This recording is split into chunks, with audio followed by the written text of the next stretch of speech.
হঠাৎ করে আসা এই কুয়াকাটার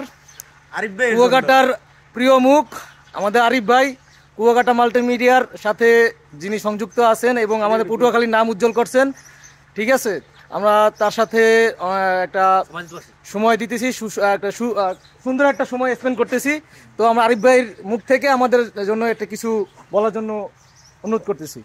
আপনাদেরকে ধন্যবাদ, কুয়াকাটা আসছেন এবং আমার সাথে সময় দেওয়ার জন্য আপনাদেরকে ধন্যবাদ।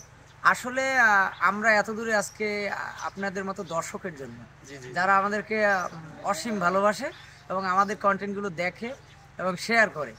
আমি আপনাদের কাছে আসলে কৃতজ্ঞ, কারণ আপনারাই আসলে আমার মূল দর্শক, যারা আমার আসলে ভালোবাসেন। আপনাদের জন্য সবসময় শুভকামনা রইল এবং দোয়া রইল, আপনারা আমাকে সাপোর্ট করবেন সবসময় ইনশাআল্লাহ। ভালোবাসা রইল। আরিফ ভাই পটুয়াখালী সদরে গেলে অবশ্যই আমাদের সাথে দেখা করে আসবেন, দাওয়াত রইল আপনার। অবশ্যই, আমরা আপনার ভাই, সবসময় মনে রাখবেন। জি জি জি, আল্লাহ হাফেজ। আল্লাহ হাফেজ।